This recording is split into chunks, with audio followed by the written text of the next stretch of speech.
വളരെ ടേസ്റ്റി ആയിട്ടുള്ള നമ്മുടെ കുട്ടികൾക്കൊക്കെ വളരെ ഇഷ്ടപ്പെടുന്ന ഒരു ബ്ലൂബെറി കേക്കിൻ്റെ റെസിപ്പിയാണ് നമ്മുടെ ഇന്നത്തെ വീഡിയോയിൽ. ഇന്ത്യൻ ക്ലാസിക് ഫ്യൂഷൻ്റെ പുതിയൊരു വീഡിയോയിലേക്ക് എല്ലാവർക്കും സ്വാഗതം. ഒരു കപ്പ് മൈദ മാവ് അളന്ന് ഒരു സ്റ്റെയിനറിലോട്ട് ഇട്ട് കൊടുത്ത് 1 ടീസ്പൂൺ ബേക്കിംഗ് പൗഡറും ഇതിങ്ങനെ വടിച്ച് അളന്നെടുത്ത് 1 ടീസ്പൂൺ ബേക്കിംഗ് പൗഡറും 1/4 ടീസ്പൂൺ ബേക്കിംഗ് സോഡയും ചേർത്ത് നന്നായിട്ട് 3 തവണ ഇതൊന്ന് നന്നായി സീവ് ചെയ്തെടുക്കണം. നമ്മുടെ കേക്ക് നല്ല ഫ്ലഫി ആയിട്ടും നല്ല സോഫ്റ്റായിട്ട് കിട്ടാനും സ്കിപ്പ് ചെയ്യാൻ പാടില്ലാത്തൊരു മസ്റ്റ് ആയിട്ടുള്ള ഒരു സ്റ്റെപ്പാണിത്. കട്ടകൾ വല്ലതുണ്ടെങ്കിൽ ഉടച്ചു കൊടുത്ത് നല്ലവണ്ണം 3 തവണ സീവ് ചെയ്തെടുക്കണം. ഞാൻ ഇതുപോലൊരു ഷീറ്റ് വിരിച്ചിട്ട് അതിലേക്ക് തട്ടി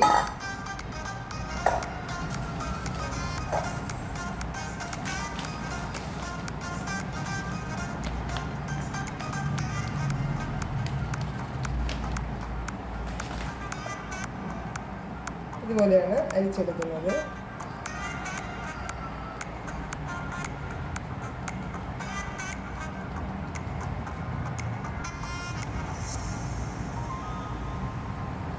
അതുപോലെ തന്നെ നമ്മൾ എടുക്കുന്ന മൈദയും ബേക്കിംഗ് പൗഡറും ബേക്കിംഗ് സോഡയൊക്കെ എക്സ്പയറി ഡേറ്റ് കഴിഞ്ഞിട്ടില്ലാത്തത് വേണം, അതായത് ഫ്രഷ് ആയിട്ടുള്ളത് വേണം യൂസ് ചെയ്യാനായിട്ട്.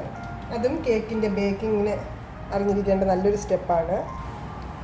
3 തവണ അരിച്ച് ഇതുപോലെ നമുക്ക് ഒരു ബൗളിലേക്ക്, ഡ്രൈ ആയിട്ടുള്ള ബൗളിലേക്ക് ഇട്ട് കൊടുക്കാം. ഒന്നുകൂടി നമ്മുടെ വിസ്ക് വെച്ചും കൂടി ഞാൻ ഒന്ന് മിക്സ് ചെയ്ത് കൊടുക്കുകയാണ്. ഓക്കെ, നമ്മൾ ഡ്രൈ ഇൻഗ്രീഡിയൻറ്റ് മിക്സിങ് കഴിഞ്ഞിട്ടുണ്ട്.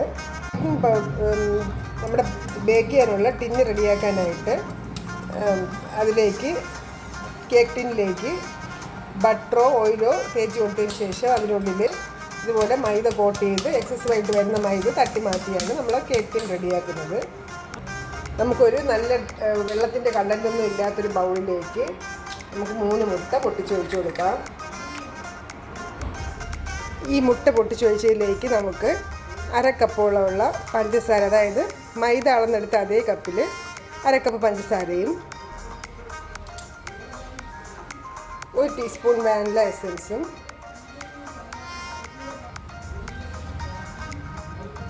1 സ്പൂൺ ലെമൺ ജ്യൂസും ഇട്ട് കൊടുത്തതിന് ശേഷം നമുക്ക് ഇത് നന്നായിട്ട് ബീറ്റ് ചെയ്ത് തുടങ്ങാം.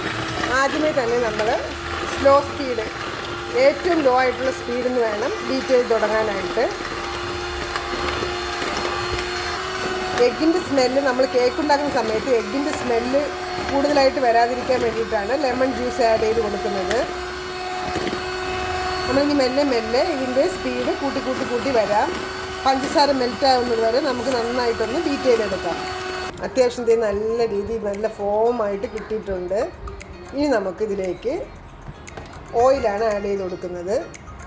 ഇനി നമുക്കിതിലേക്ക് 1/4 കപ്പ് വെജിറ്റബിൾ ഓയിലാണ് ഞാൻ ഒഴിച്ച് കൊടുത്തിട്ടുള്ളത്. നിങ്ങൾക്ക് മെൽറ്റഡ് ബട്ടറോ ഗീയോ എന്ത് വേണമെങ്കിലും ഒഴിച്ച് കൊടുക്കാം. വെളിച്ചെണ്ണ യൂസ് ചെയ്യാൻ പാടില്ല. ഇനി ഇതിലേക്ക് നമ്മൾ ബ്ലൂബെറി കേക്ക് ആയതുകൊണ്ട് തന്നെ അടുത്തായിട്ട് ബ്ലൂബെറി കളറാണ് ചേർത്ത് കൊടുക്കുന്നത്. ഈ ഒരു കളറാണ്, ഷെഫ് മാസ്റ്ററിൻ്റെ ഈ ഒരു കളറാണ് ഞാൻ ഒഴിച്ച് കൊടുക്കുന്നത്. ഒരു 2-3 തുള്ളി നമുക്കിതിലേക്ക് ഒഴിച്ച് കൊടുക്കാം.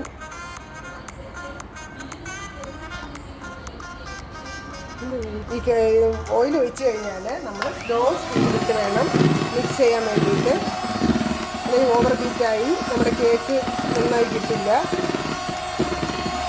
എന്നാൽ ഓയിൽ കേക്ക് ഇത് എഗ്ഗുമായിട്ട് നല്ല മിക്സ് ആവും വേണം. നന്നായിട്ട് പതഞ്ഞ് കിട്ടിയ നമ്മുടെ എഗ്ഗിൻ്റെ കൂട്ടിലേക്ക് നമ്മൾ സീവ് ചെയ്ത് വെച്ചിട്ടുണ്ടായിരുന്ന മൈദ മിക്സ് പതിയെ നമുക്കിത് ഓവർ മിക്സ് ചെയ്യാതെ മിക്സ് ചെയ്ത് കൊടുക്കാം. ആദ്യത്തെ സ്റ്റെപ്പ് ഇട്ടത് നല്ലവണ്ണം മിക്സ് ആയതുകൊണ്ട് രണ്ടാമത്തെ ബാച്ചും കൂടി ഇട്ട് കൊടുത്ത് പതിയെ ഓവർ മിക്സ് ആവാതെ മിക്സ് ചെയ്തെടുക്കുകയാണ്. ഞാനിത് മുട്ട ബീറ്റ് ചെയ്യുന്ന സമയം കൊണ്ട് തന്നെ നമ്മുടെ പ്രീഹീറ്റ് ചെയ്യാൻ വേണ്ടി നമ്മുടെ ഓവൻ സെറ്റപ്പ് ചെയ്ത് വെച്ചിട്ടുണ്ടായിരുന്നു. 10 മിനിറ്റ് മീഡിയം ഫ്ലെയിമിൽ ചെയ്ത് വെച്ചിട്ടുണ്ട്.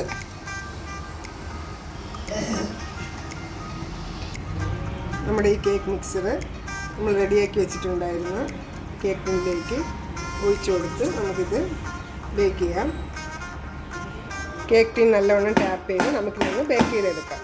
ചൂടായി കിടന്ന ഓവൻ സെറ്റപ്പിലേക്ക് നമ്മുടെ കേക്ക് ടീൻ ഇറക്കി വെച്ച് കൊടുത്ത് മീഡിയം ഫ്ലെയിമിൽ ഒരു 30-35 മിനിറ്റ് നമുക്ക് ബേക്ക് ചെയ്തെടുക്കാം.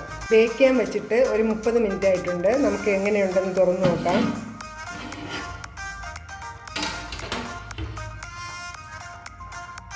ഒരു കത്തി വെച്ച് കുത്തിയൊക്കെ ക്ലിയർ ആയിട്ട് കിട്ടിയിട്ടുണ്ട്. നന്നായി തന്നെ സോഫ്റ്റ് ആയിട്ടുള്ള നല്ലൊരു സ്പഞ്ച് കേക്കാണ്.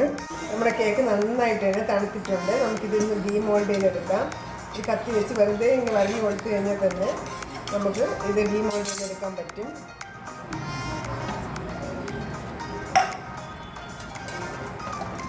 ഇത് സൂപ്പർ സോഫ്റ്റ് ആയിട്ടുള്ള നല്ല സ്പഞ്ച് കേക്കാണ്.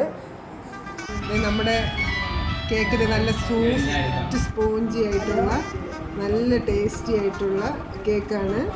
അപ്പോൾ വീഡിയോ എല്ലാവർക്കും ഇഷ്ടം. അപ്പോൾ മറ്റൊരു റെസിപ്പി വീഡിയോ ആയിട്ട് ഉടനെ കാണാം. വീഡിയോ കണ്ട എല്ലാവർക്കും താങ്ക്സ് ഫോർ വാച്ചിങ്.